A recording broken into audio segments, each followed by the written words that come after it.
Depois de falar de 4 famosos capistas da The Savage World of Conan, não podia deixar de fora os artistas nacionais que cederam seu talento às capas do Bárbaro.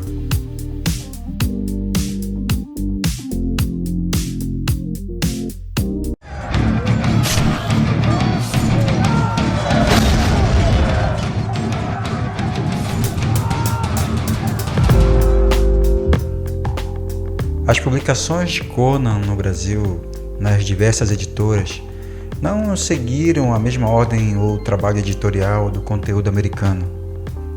Isso deu liberdade para que grandes ilustradores pudessem brilhar nas capas brasileiras.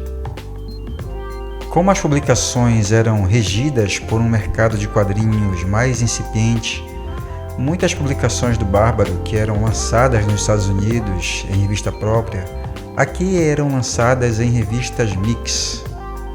Com isso, as capas, mesmo com histórias do Cimério, concorriam com outros personagens da Marvel.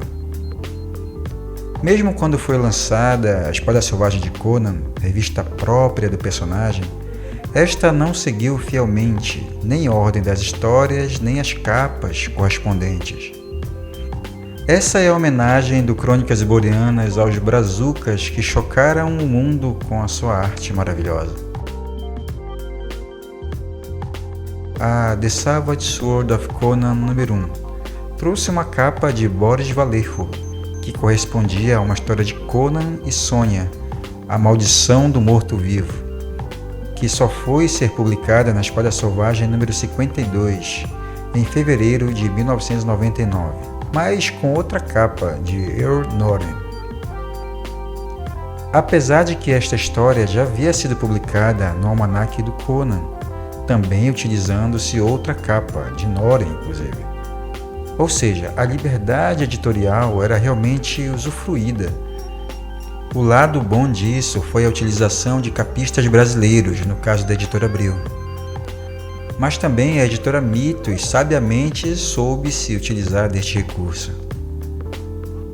Meus amigos, sabemos que são inúmeros, mas devido ao tempo, de novo, vamos falar neste vídeo de 4 artistas fabulosos que eternizaram edições de Conan com seus traços incomuns. Eu começo com João Barros da Silveira, nascido em Manaus, mas radicado em Belém do Pará, onde mora desde criança.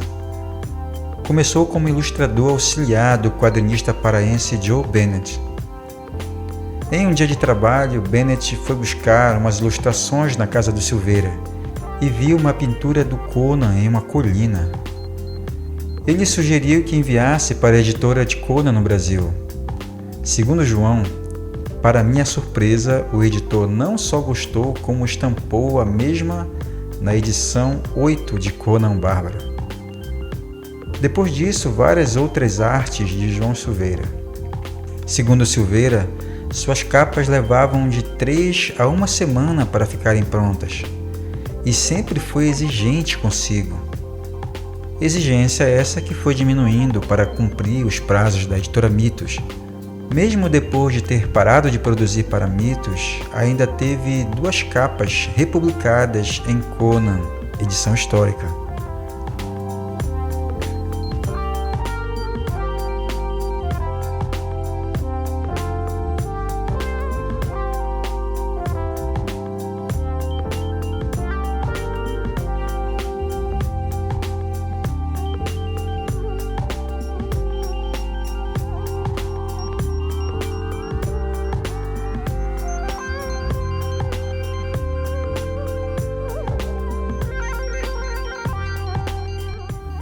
Rogério Vilela é um multitalentoso artista que começou sua carreira como ilustrador. Aos 18 anos já desenhava capas para Marvel, incluindo as edições brasileiras de A Espada Selvagem de Conan.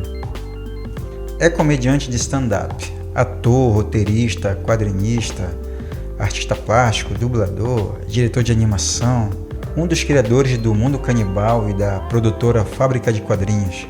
Fez ilustrações para capas de livros, RPG, cards, colaborou com a Veja, Super Interessante, etc. Rogério Vilela fez capas para metal pesado, Brazilian Heavy Metal e participou de vários projetos. Como eu disse, criou a fábrica de quadrinhos e as tiras de humor Canibites. Foi um dos artistas convidados para o projeto MSP mais 50.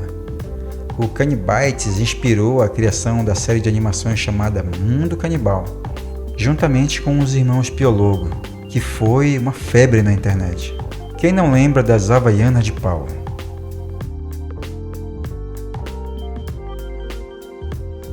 Rogério continua trabalhando com humor, agora com stand-up, e atua em vários canais no YouTube, incluindo o podcast Inteligência Limitada. Eis algumas capas que ele deixou para a Espada Selvagem de Conan.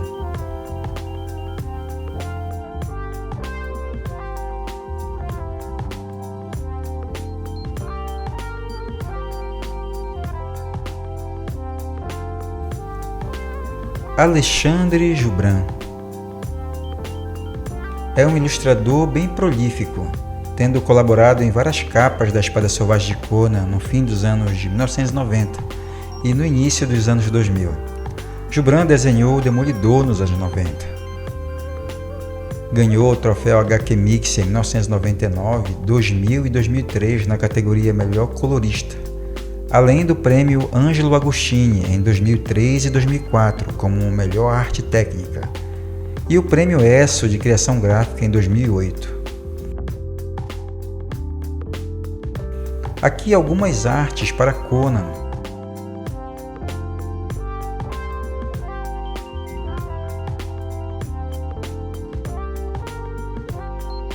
Com participação de Rogério Vilela e Otávio Cariello.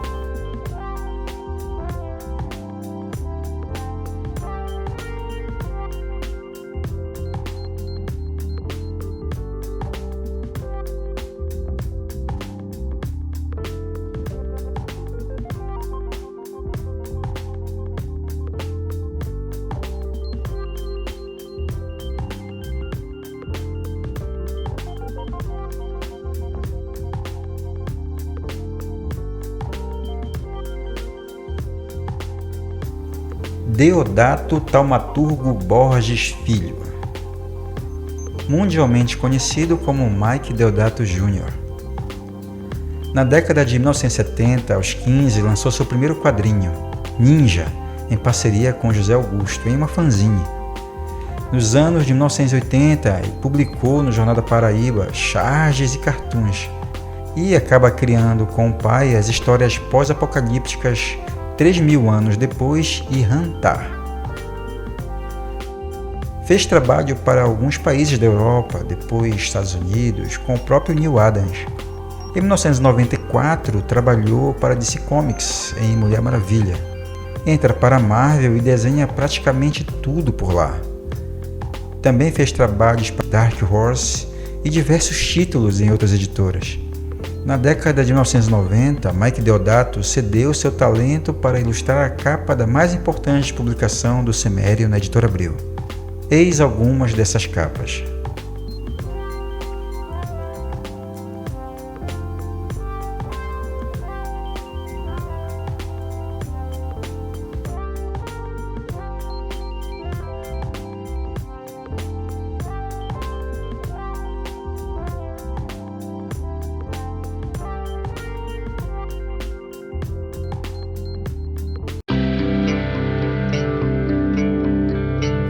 Aí está, meus amigos, como prometido, voltando a fazer o Crônicas Iborianas funcionar.